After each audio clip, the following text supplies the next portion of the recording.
The war in Ukraine has pushed the EU to seek alternative trade routes, making the middle corridor, the Trans-Caspian route, a priority. Under its global gateway strategy, the EU pledged 12 billion euros. With Kazakhstan at the center, what steps is it taking to support the shift? Welcome to East-West Connect. We're highlighting business and economic developments in Kazakhstan and the wider Central Asia region, connecting with Europe and beyond. Spanning 4,250 kilometers of rail and 500 kilometers of maritime links across the Caspian, the Middle Corridor connects China to Europe via Kazakhstan, the South Caucasus, and Turkey.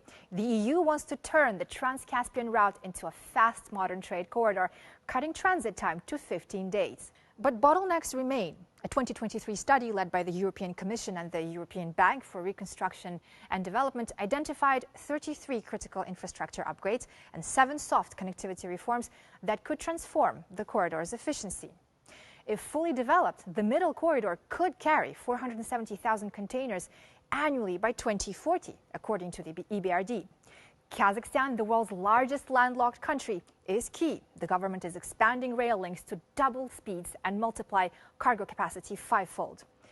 Cargo volumes through Kazakhstan jumped from 800,000 tons in 2021 to 4.5 million last year, with the goal of reaching 10 million tons by 2028. Joining us now to discuss the developments along the China-Europe route is Satjan Uzbekov, Deputy Director of the Transport Policy Department at Kazakhstan's Ministry of Transport. Mr. Uzbekov, welcome to the program. Здравствуйте. Спасибо большое за приглашение. How much investment has gone into rail, road and maritime infrastructure, and how is it helping improve the Middle Corridor's capacity? На сегодняшний день ведется работа по модернизации именно портовых мощностей.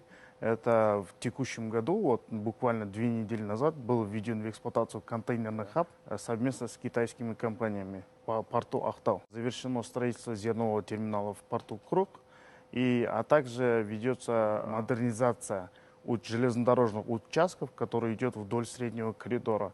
Общая стоимость порядка 4 миллиардов долларов. What specific steps is Kazakhstan taking to address the current bottlenecks? Для исключения узких мест нами ведется работа по модернизации лимитирующих участков и в сфере железной дороги, и автомобильных дорог. Начата проработка проектов именно в сфере железной дороги по модернизации участков. Сумма инвестиций 1 миллион долларов. Для развития автомобильных дорог на сегодняшний день завершается развитие коридора Западная Европа, Западный Китай. Начата проработка новые автомобильные дороги. Сумма инвестиций порядка 1 миллиона долларов. В целом на развитие автомобильных дорог предусмотрено 3 миллиарда долларов.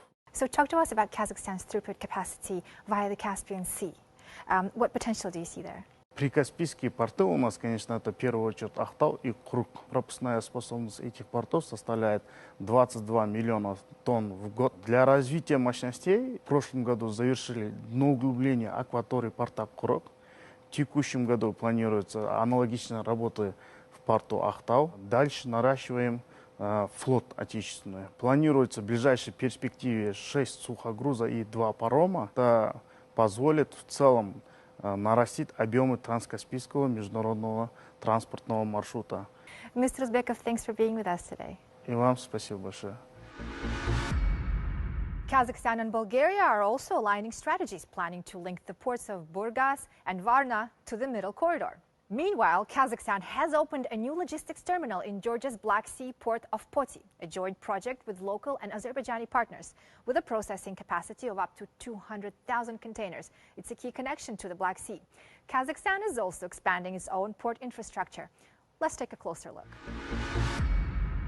Aktau is now home to the largest container hub on the Caspian Sea. Its capacity could reach 240,000 standard containers per year, helping meet growing cargo demand between Europe and China.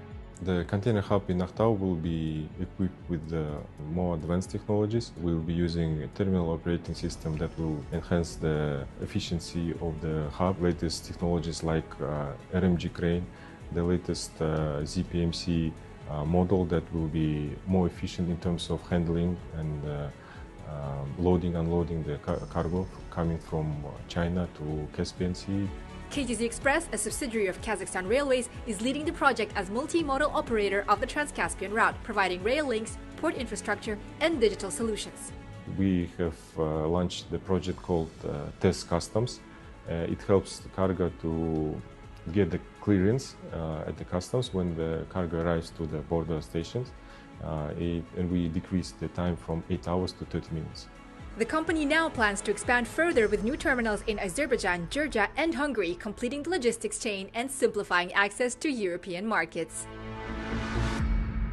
A core EU focus is digitization to streamline border checks, customs, and logistics. Digital freight documents, tracking systems, and improved data exchange are all in the works. Here to speak to us about the attractiveness for business of the Trans-Caspian Transport Corridor is Gaidar Abdikerimov, expert consultant on transport corridors at the Asian Development Bank. He's also a fellow of the Chartered Institute of Logistics and Transport. Mr. Abdikerimov, welcome. Great to have you with us. Добрый день, спасибо, что пригласили. At full operational efficiency, how economically attractive could the Trans-Caspian transport network become? Цифровизация данного маршрута будет улучшать скорость оказания сервиса. К примеру, вот у нас есть Global DTC компания, которая внедрила оформление между китайской и казахстанской границей.